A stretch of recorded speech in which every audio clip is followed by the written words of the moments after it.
오늘 이 시간은 하나님께서 우리에게 주시는 말씀은 사도행전 28장 16절부터 24절까지 말씀입니다.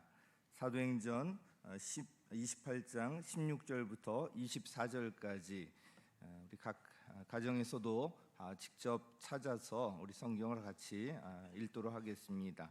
사도행전 28장 16절에서 24절까지 우리 한 절씩 교독하도록 하겠습니다. 제가 먼저 읽겠습니다.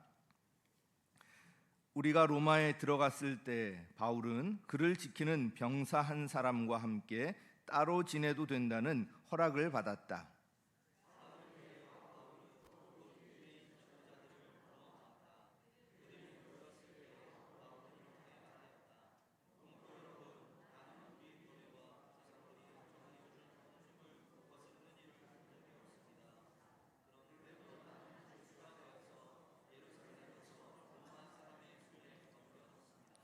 로마 사람은 나를 신문하여 보았으나 사형에 처할 만한 아무런 근거가 없으므로 나를 놓아주려고 하였습니다.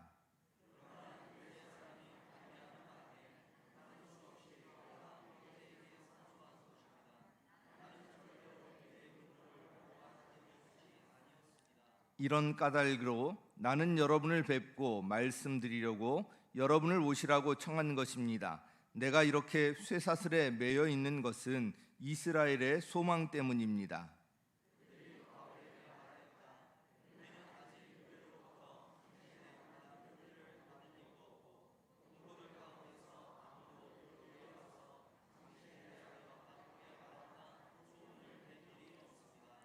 우리는 당신에게서 당신의 생각을 들어보고 싶습니다. 이 종파에 대하여 우리가 아는 것은 어디서나 이 종파를 반대하는 소리가 높다는 것입니다.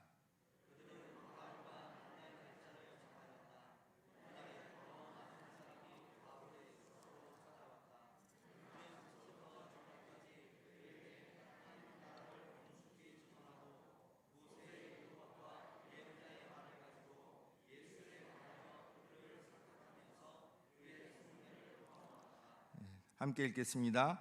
더러는 그의 말을 받아들였으나 더러는 믿지 않았다. 아멘. 우리 말씀을 전하기 전에 같이 한번 찬양했으면 좋겠는데 우리 같이 한번 아까 축복했던 평화, 하나님의 평강이 이 찬양 같이 했으면 좋겠습니다. 코로나19로 인해서 여러 가지 어렵고 힘든 그런 불안한 가운데 있지만 주님께서 주시는 그 평강이 우리 가운데 넘쳐나기를 소망하며 우리 자녀들 가운데 넘쳐나기를, 우리 부모님 가운데 넘쳐나기를 소망하며 함께 찬양하도록 하겠습니다.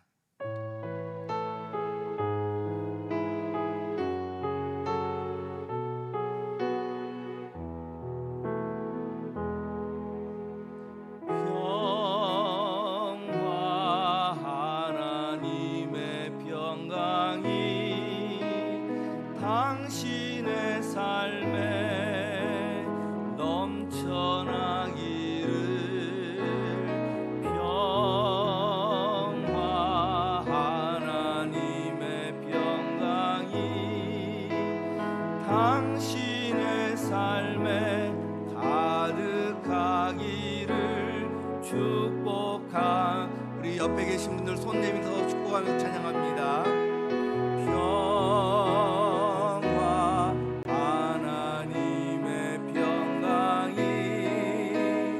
당신의 삶에 넘쳐나기를 평화 하나님의 평강이 당신의 삶에 가득하기를 축복합니다.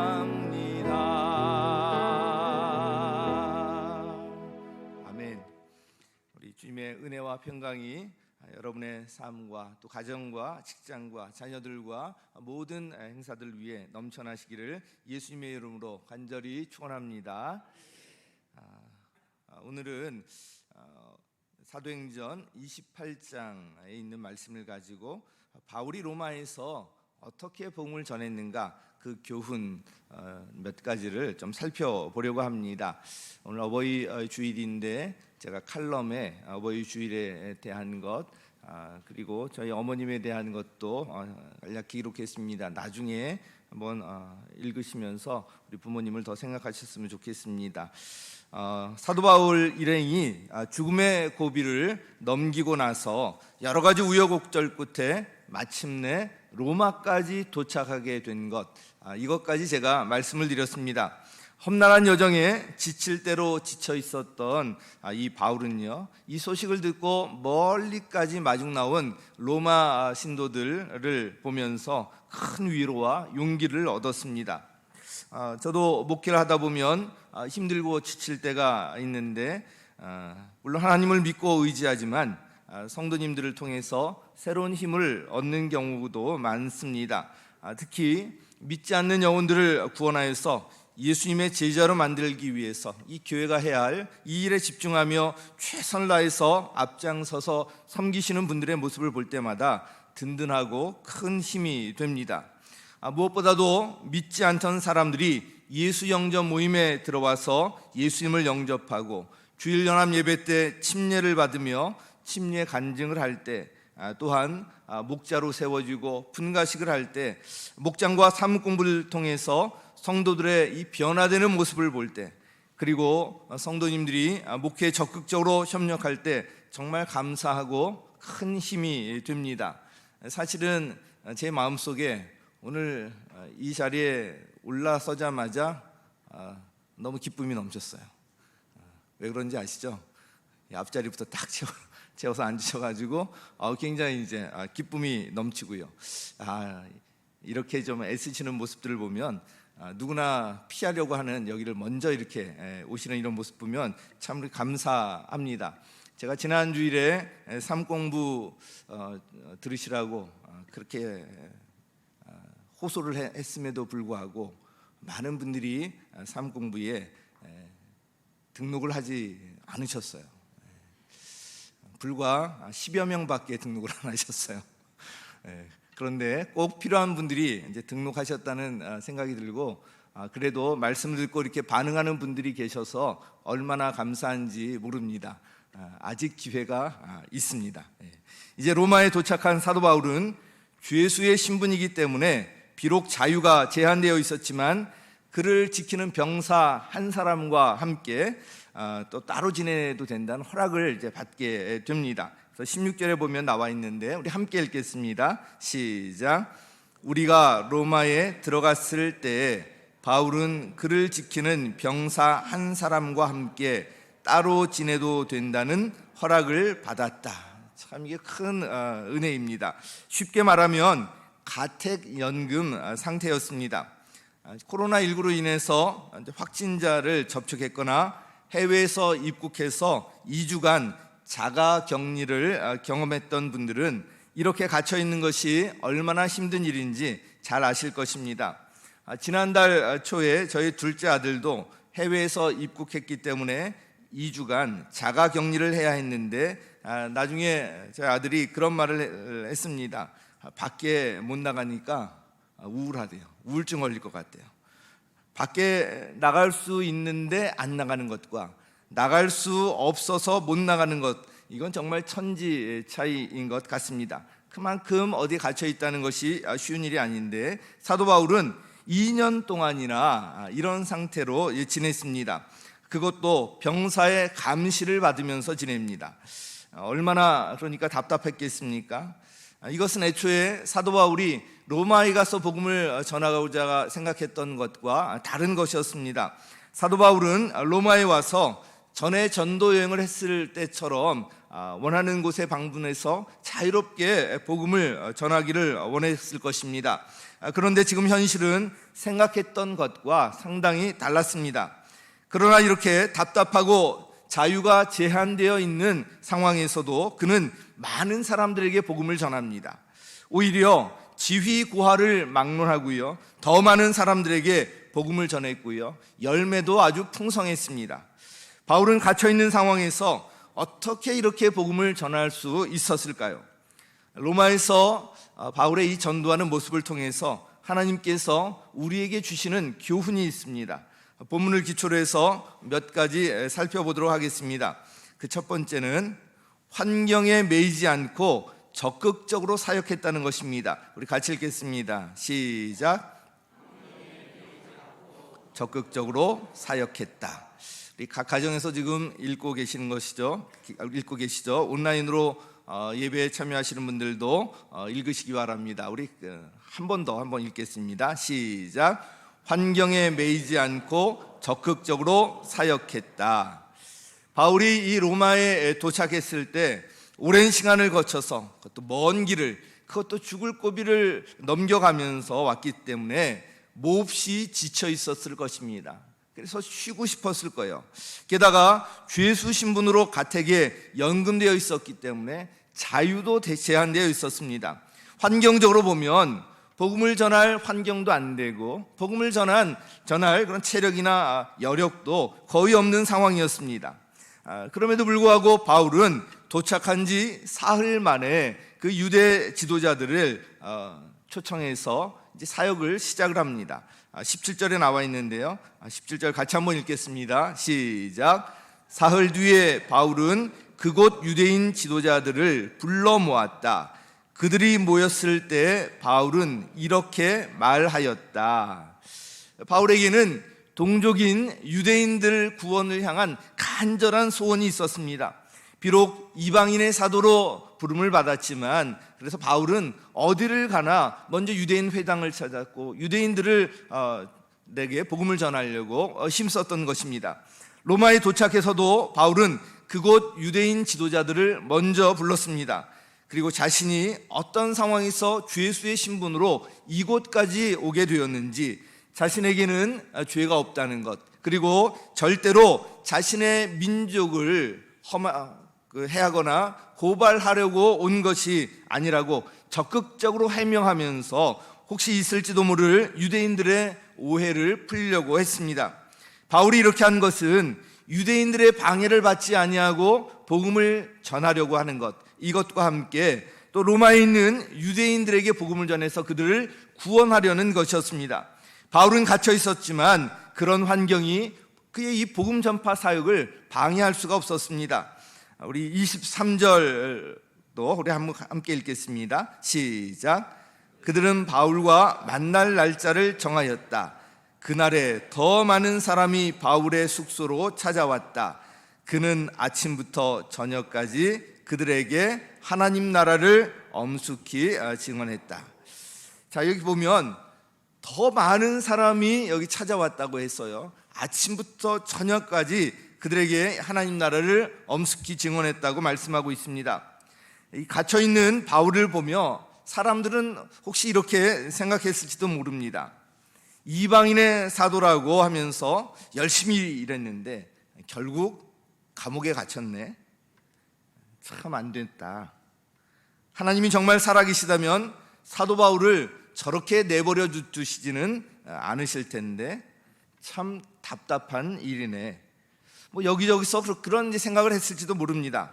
그런데 우리의 이 진짜 신앙은요, 위기와 고난 가운데서 더 빛을 발합니다. 교회에 이렇게 올 수 없는 상황에서 정말 모임에 대한 간절한 사모함과 정말 가고 싶은 이런 마음이 드는 것, 이런 것들로 우리가 또 확인해 볼 수가 있을 것입니다. 사도 바울은 비록 갇힌 신세였지만 그것이 바울의 복음에 대한 열정을 막지는 못했습니다. 오히려 바울은 그 상황 속에서도 사람들을 초청하여서 열정적으로 복음을 전했고 많은 사람들을 구원하게 되었습니다. 이 모습이 다른 성도들에게 큰 영향을 주었을 것입니다. 그래서 그는 빌립보서에서 이렇게 기록하고 있습니다. 빌립보서 1장 12절 우리 함께 읽겠습니다. 시작. 형제자매 여러분, 일이 도리어 복음을 전파하는 데 도움을 준 사실을 여러분이 알아주시기를 바랍니다. 이어서 빌립보서 1장 14절도 읽죠. 시작. 주님 안에 있는 형제자매 가운데서 많은 사람이 내가 갇혀 있음으로 말미암아 더 확신을 얻어서 하나님의 말씀을 겁없이 더욱 담대하게 전하게 되었습니다. 아멘. 어떤 사역이나 영적인 일이 주어졌을 때 사람들은 보통 자신이 처한 상황과 환경 때문에 순종하기를 주저하곤 합니다. 그런데 이렇게 환경에 매이면 아무것도 할 수가 없습니다. 기회가 주어졌음에도 불구하고 못하는 거예요. 그러나 그 너머에서 일하시는 주님을 바라볼 때 환경을 초월하는 그런 능력을 경험할 수가 있습니다. 지금 온라인으로 예배 드리시는 분들 중에 혹시 온라인으로 예배 드리니까 너무 편하다, 그냥 난 이렇게 계속 이렇게 예배 드리고 싶어, 이런 분들은 회개하시고 사모하는 마음으로 이 자리에 나올 것을 또 기대하시기 바랍니다. 또 어쩔 수 없는 상황 가운데서 이곳에 또 나오지 못하는 그런 성도님들 계신데 그런 분들에게는 또 하나님의 위로를 전하고 싶습니다. 어떻든지 우리가 있는 모든 자리가 사실은 예배 자리이고 하나님께서 우리의 예배를 받으시지만 우리 이렇게 같이 모여서 예배드리는 이런 귀한 것이 있습니다. 하나님께서는 우리 희생 있는 헌신을 받으신다고 말씀드리지 않았습니까? 이 자리에 몸이 나오는 것부터가 그 시작이라고 저는 믿습니다. 이제 서서히 준비하셔서 여건이 안 되는 분들은 어쩔 수 없지만 그렇지 않은 분들은 그냥 편해서 안 나오시는 분이 없기를 바랍니다. 몇 년 전 부흥회 때 미국 휴스턴 서울교회 이은주 사모님이 오셔서 이제 간증을 하셨습니다. 이은주 사모님은 원래 평신도 목녀로서 목장 사역을 시작했습니다. 그런데 이 환경적으로 보면 목녀 사역을 할 수 없는 상황이었습니다. 이분은 빛을 감지하는 것, 이거 외에는 아무것도 보이지 않을 정도로 시력이 거의 소실되었기 때문입니다. 점점 소실되어서 지금 거의 이제 안 보인다고 합니다. 목장을 하려면 음식을 준비해야 하는데 혼자서는 장을 보고 음식을 준비할 수 없는 상황이었습니다. 미국에서는 또 차 운전을 해야 되잖아요. 게다가 루푸스라는 질병까지 앓고 계셨습니다. 경제적으로도 넉넉한 형편이 아니었습니다. 그런 상황에서 매주 20명, 30명 내외의 이 청년들에게 밥을 먹이면서 10여 년 동안 목장 사역을 계속 감당하셨습니다. 그때 이런 말씀을 하셨습니다. 없는 것으로 섬길 때 감동을 줄 수 있다. 시간이 없는 사람이 시간을 내어서 섬길 때 감동을 준다. 경제적으로 형편이 어려운데 그 사람이 물질적으로 섬길 때 감동을 준다. 몸이 약하고 건강이 좋지 않은 사람이 육체적으로 섬길 때 감동을 준다. 이런 말씀들을 쭉 하셨습니다. 환경적으로 보면 누구도 뭐라고 하지 않을 만한 그런 상황 아닙니까? 그런 상황이 그 이은주 사모님의 목장 사역을 막지는 못했습니다. 오히려 방황하는 청년들에게 주님 안에서 꿈을 심어주고요, 아름다운 가정을 이루게 하시고 많은 청년들을 이어줘서 가정을 아름답게 맺게 하셨습니다. 또 많은 리더들을 길러내고요, 수많은 사역의 열매를 맺을 수가 있었습니다. 그래서 지금 휴스턴 서울교회의 청년 리더 대부분, 목자 그룹 대부분이 바로 이 목장 출신들입니다. 사랑하는 성도 여러분, 하나님의 선한 일을 할 때 환경에 매이지 마시기 바랍니다. 환경 너머에서 일하시는 주님을 믿음의 눈으로 바라보시고 의지하시기 바랍니다. 자신의 힘으로 할 수 없는 일들이 이루어지는 그 기쁨과 능력을 경험하게 될 것입니다. 빌립보 교회에 보낸 사도 바울의 편지에서도 그는 이렇게 기도 부탁을 했습니다. 우리 에베소에 보낸 6장 20절 같이 한번 읽도록 하겠습니다. 시작. 나는 사슬에 매여 있으나 이 복음을 전하는 사신입니다. 이런 형편에서도 내가 마땅히 해야 할 말을 담대하게 말할 수 있게 기도하여 주십시오. 참으로 귀한 일입니다. 나는 사슬에 매여 있으나 복음을 전하는 사신이다. 이런 형편에서도 내가 마땅히 해야 할 말을 담대하게 말할 수 있도록 기도해달라고 요청하고 있어요. 사도 바울의 기도는 환경을 바꿔달라, 이 환경이 바로 해결돼야지 내가 일을 할 수 있다, 이것이 아니라 이런 형편 상황에서도 내가 마땅히 해야 할 말을 할 수 있도록, 담대하게 할 수 있도록 기도해달라. 내가 쇠사슬에 매여 있으나 이런 상황에서도 내가 할 말을 담대하게 할 수 있도록 해달라고 기도하고 있습니다. 사도 바울은 갇힌 상태였지만 환경에 매이지 아니하고 적극적으로 사역을 감당했습니다. 이것이 오늘 본문을 통해서 하나님께서 우리에게 주시는 첫 번째 메시지입니다. 자, 두 번째는요, 성경 말씀과 간증으로 설득하며 진심을 담아서 전했다는 것입니다. 우리 같이 한번 읽겠습니다. 시작. 진심을 담아 전했다. 자, 우리는 보통 환경을 열어달라고 이렇게 기도합니다. 환경을 바꿔달라고 또 기도합니다. 그러면서 환경이 바뀌기 전에는 아무것도 할 수 없는 것처럼 그렇게 생각하는 경향이 있습니다. 그러나 이미 살펴보았듯이 바울이 에베소나 빌립보나 이 골로새 교회 등에 보낸 편지들을 보면 바울은 갇혀있는 상황을 바꿔달라고 하기보다 그런 상황에서도 담대하게 그 사역을 감당할 수 있도록 해달라고 기도 요청을 합니다. 물론 필요하면 하나님께서 환경을 바꾸어 주실 수도 있고요, 하나님의 때가 되면 새로운 환경으로 인도하시기도 합니다. 그러나 그것은 전적으로 하나님께 맡기고요, 우리는 주어진 환경 속에서 최선을 다해야 하는 것입니다. 바로 사도 바울이 그렇게 했습니다. 오늘 23절 말씀 우리 함께 읽겠습니다. 시작. 그들은 바울과 만날 날짜를 정하였다. 그날에 더 많은 사람이 바울의 숙소로 찾아왔다. 그는 아침부터 저녁까지 그들에게 하나님 나라를 엄숙히 증언하고 모세의 율법과 예언자의 말을 가지고 예수에 관하여 그들을 설득하면서 그의 속내를 터놓았다. 참 아주 멋집니다. 바울은 그 사람들에게 아침부터 저녁까지 하루 종일 복음을 전했는데요, 그의 사역을 통해서 몇 가지 주목할 것이 있습니다.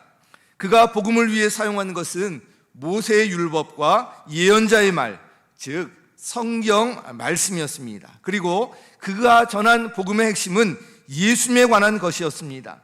즉 예수님의 십자가와 부활에 관한 복음이었습니다. 우리가 성경을 다 알 수는 없더라도 적어도 복음을 위해서 꼭 필요한 말씀은 알고 있어야 하고요, 그래야 구원의 확신을 가질 수 있고 또 우리 안에 기쁨이 있을 수 있습니다. 그래서 이게 꼭 필요한데 이것을 다루는 성경 공부가 뭐예요? 생명의 삶이에요. 생명의 삶. 다시 한번 오늘 개강을 합니다. 생명의 삶. 아직까지도 마음에 주저하고 계신 분이 계시면 결단하시고 오늘 같이 하시면 좋겠습니다. 바울은 자신의 속내를 터놓으면서 사람들을 설득하려고 했습니다. 이를 위해서 그가 사용한 것은 사실 간증이었습니다. 그는 어디를 가나 그가 예수님을 만나기 전에 어떤 사람이었고, 예수님을 어떻게 만났고, 예수님을 만난 이후에 그의 삶이 어떻게 변화되었는지를 반드시 이제 간증하는 것을 볼 수가 있습니다. 지금 자기가 사는 삶이 어떤 삶인지 분명하게 이야기를 합니다. 바로 이 간증입니다. 간증은 있는 그대로의 자신의 이야기입니다. 그래서 여기에 힘이 있습니다. 파워가 있고요, 복음을 전하는 아주 강력한 도구가 바로 이 간증입니다. 그러므로 평소에 간증을 잘 정리하고 준비해 두시기 바랍니다. 이것은 복음을 위해서 그리고 자신의 신앙을 위해서도 아주 중요합니다. 여기서 한 가지 더 언급하고 싶은 구절이 있는데요, 바로 24절 말씀입니다. 우리 24절 함께 읽겠습니다. 시작. 더러는 그의 말을 받아들였으나 더러는 믿지 않았다. 사도 바울이 어떤 사람입니까, 여러분? 성경에 능통하고요, 학식도 풍부하고요, 토론에도 능하고요, 예수님과의 강렬한 만남도 있고요, 사역의 경험도 풍부하고 전도에 대한 경험도 많은 사람이었습니다. 그런데 그가 간절하게 복음을 전했음에도 불구하고 받아들이지 않는 사람들이 있었다는 거예요. 더러는 그 말씀을 받아들였는데 더러는 그렇지 않았다는 것입니다. 사실 이런 말씀을 대하면 위로가 되기도 합니다. 제가 아무리 간절히 말씀을 전하고 성경 공부를 인도한다고 해도 기대하는 만큼 열매가 나타나지 않을 때가 많습니다. 목장에서도 마찬가지 아닙니까? 열심히 섬기고 전도해도 꿈쩍도 않는 사람이 있습니다. 심지어 열심히 섬겨서 침례까지 받고 생명의 삶까지 공부했는데 다시 떨어져 나가는 사람들도 있습니다. 어떤 분들은 떠날 때 교회와 목장을 또 그 목장의 리더를 비난까지도 합니다. 이런 일을 당하면 참 힘이 빠집니다. 그래서 우리가 꼭 기억할 말씀이 있습니다. 바로 예수님께서 제자들에게 말씀하신 씨 뿌리는 비유에 관한 말씀입니다. 씨 뿌리는 비유에서 씨는 말씀을 상징적으로 의미합니다. 즉 말씀을 들을 때 마음이 굳어가지고 길가 같은 마음밭을 가진 사람들이 있다. 한 귀로 듣고 한 귀로 흘려버려요. 그리고 어떤 분들은 돌짝밭 같은 마음밭을 갖고 있는 사람들이 있어요. 말씀을 들을 때는 잘 받아들일 것 같고 그럴듯한데 어떤 위기 상황이나 어려움이 닥쳐오면 그냥 흔들려 버려요. 믿음이 언제 있었는지도 알 수도 없을 정도로 뿌리가 없기 때문에 그래요. 말씀에 뿌리가 없기 때문에. 또 가시덤불 같은 마음밭을 가진 사람도 있습니다. 이런 사람들은 늘 바빠요. 어떤 일을 해야 된다고 계속 일이 많아가지고 정작 해야 할 일을 하지 못하는 분들이 있습니다. 이런 사람들이 있다는 이야기를 하시면서 그러나 좋은 땅 같은 마음밭을 가진 사람들도 있다. 하나님의 말씀을 들었을 때 어떻게 돼요? 이런 사람들은 몇 배 열매를 맺어요? 30배, 60배, 100배 열매를 맺게 되는데요. 마태복음 13장 8절에 나와 있습니다. 우리 같이 한번 읽도록 하겠습니다. 시작. 좋은 땅에 떨어져서 열매를 맺었는데 어떤 것은 100배가 되고 어떤 것은 60배가 되고 어떤 것은 30배가 되었다.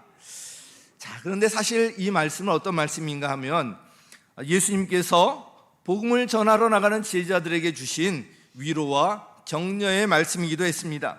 복음을 전할 때 거절당하더라도 낙심하지 말라는 거예요. 배신당하는 것 같더라도 실망하지 말라는 것입니다.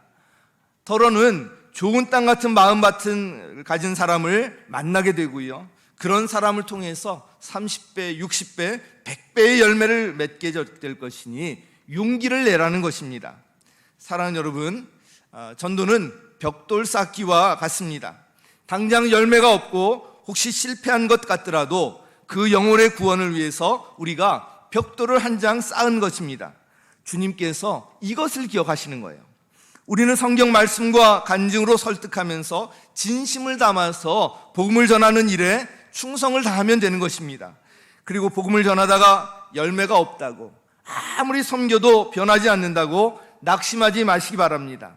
우리가 꾸준히 이 일에 충성하다 보면 주님께서 필요할 때 따라 열매도 허락하시고 좋은 땅 같은 마음밭을 가진 사람을 통해서 30배, 60배, 100배의 열매를 맺게 하실 것입니다.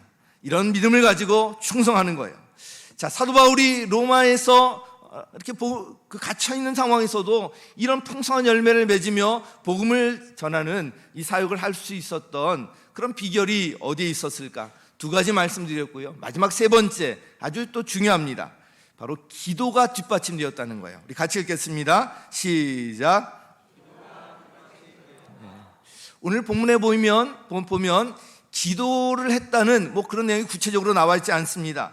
그런데 사도 바울의 이 사역은 철저히 기도 사역이었습니다. 늘 기도가 그 중심에 있었고요. 기회가 있을 때마다 성도들에게 기도할 것을 권면했고요. 각 교회 편지를 보낼 때에도 그의 사역을 위해서, 자기를 위해서 기도해 달라고 요청하고 있습니다. 바로 이 로마 감옥에 갇혀 있을 때 쓰여진 우리 서신서들이 옥중서신이라고 이제 불리는데요. 그 중에 이제 몇 구절을 한번 살펴보도록 하겠습니다. 에베소서 6장 18절 말씀 우리 함께 읽겠습니다. 시작. 기도와 간구로 언제나 성령 안에서 기도하십시오. 이것을 위하여 늘 깨어서 끝까지 참으면서 모든 성도를 위하여 간구하십시오. 온갖 기도와 간구로 언제나 늘 깨어서 끝까지 참으면서 간구하라고, 기도하라고 권면하고 있습니다.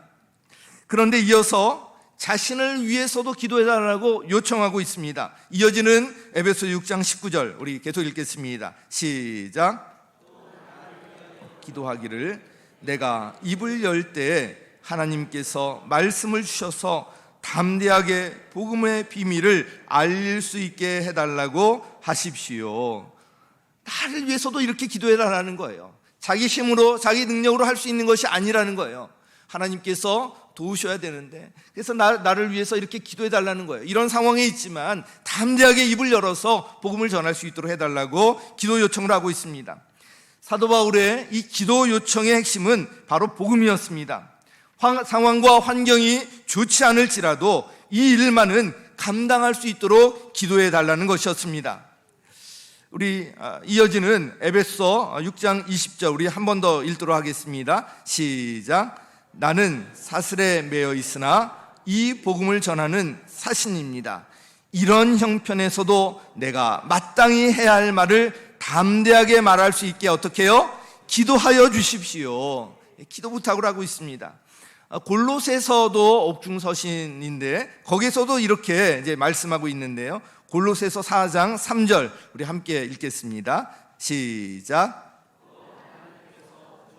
문을 우리에게 열어주셔서 우리가 그리스도의 비밀을 말할 수 있도록 우리를 위해서도 기도하여 주십시오. 나는 이 비밀을 전하는 일로 매여 있습니다. 자, 이렇게 매여 있는 상황이지만 이 그리스도의 비밀을 말할 수 있도록 우리를 위해서 뭐 해달라고요? 기도해달라고 기도 요청을 하고 있습니다. 전도의 문을 활짝 열어주시옵소서. 그리스도의 비밀을 말할 수 있게 해주시옵소서. 즉 비록 사슬에 매여 있지만 환경적으로는 어려움에 처해 있지만 예수 복음을 적극적으로 담대하게 전할 수 있도록 기도해달라는 것입니다. 그리고 그것은 먼저 하나님의 은혜로 구원받은 그가, 또 구원의 선물 아무 대가 없이 받은 그가 마땅히 해야 할 일이었습니다. 이어지는 골로새서 4장 4절 우리 같이 읽겠습니다. 시작. 그러니 내가 마땅히 해야 할 말로 이 비밀을 나타낼 수 있도록 기도해 주십시오. 아멘. 마땅히 해야 할 말, 마땅히 해야 할 일이라는 말씀을 하고 있습니다. 로마에서 이 바울의 사역과 이를 통해서 하나님께서 우리에게 주시는 교훈과 메시지를 본문을 중심으로 말씀을 드렸습니다. 우리 정리해 보면요, 첫째로 바울은 환경에 매이지 아니하고 적극적으로 사역했습니다. 환경이 바뀌기를 기다리지 아니하고요, 환경을 핑계대지 아니하고요, 주어진 상황과 환경에서 최선을 다해서 사역을 하고 복음을 전했습니다. 둘째로 바울은 이 성경 말씀과 간증으로 설득하면서 진심을 다해서 담아서 전했습니다. 예수님을 만나기 전에 그의 삶과 예수님을 만난 이후에 그의 삶은 완전히 달랐습니다. 이 간증은 그의 복음 사역의 아주 강력한 도구였습니다. 그리고 우리가 잊지 말아야 할 셋째, 기도가 뒷받침되었다는 것입니다. 바울은 전능하신 주님이 살아계시다는 것, 그리고 그 주님께서 기도를 들으신다는 것, 그리고 그 기도의 능력을 경험적으로 잘 알고 있었습니다. 그래서 그는 성도들에게 늘 기도를 권면했습니다. 그리고 기회가 있을 때마다 성도들에게 자기를 위한 기도를 부탁했습니다. 요청했습니다. 그가 기대했던 것 이상의 이제 놀라운 열매를 맺게 되는데요. 빌립보서 4장 22절에 보면 안부를 전하면서 이런 말을 합니다. 황제 집안에 속한 사람들의 안부를 전합니다. 황제 집안에 속한 사람들, 바울이 어떻게 했다는 거예요? 로마 황제 집안에 속한 사람들도 전도했다는 거예요. 그들도 구원했다는 것입니다. 로마에 가서 복음을 전한다고 할 때 이것까지는 생각하지 못했을 것입니다. 그런데 비록 환경적으로는 갇혀 있었지만 그 갇혀 있는 상황에서도 기도하면서, 기도 요청하면서 할 말을 담대하게 전했던 이 사도 바울을 통해서 황제 집안까지 복음이 전해지는 놀라운 역사가 일어나게 되었던 것입니다. 사랑하는 여러분, 우리 역시도 마찬가지입니다. 코로나19로 인해서 이 상황과 환경을 보면 너무나도 답답합니다. 아무것도 할 수 없을 것 같습니다. 그러나 그런 가운데서도 우리가 할 수 있는 일들이 있습니다. 여기에 이제 최선을 다하는 거예요. 그럴 때 하나님께서 우리가 기대했던 것, 생각했던 것 훨씬 이상으로 역사하시는 그 놀라운 기적을 경험할 수가 있을 것입니다. 오늘 말씀을 기억하시고 사도 바울과 같이 주님이 기뻐하시는 일에 귀하게 쓰임 받으시기를 예수님의 이름으로 간절히 축원합니다.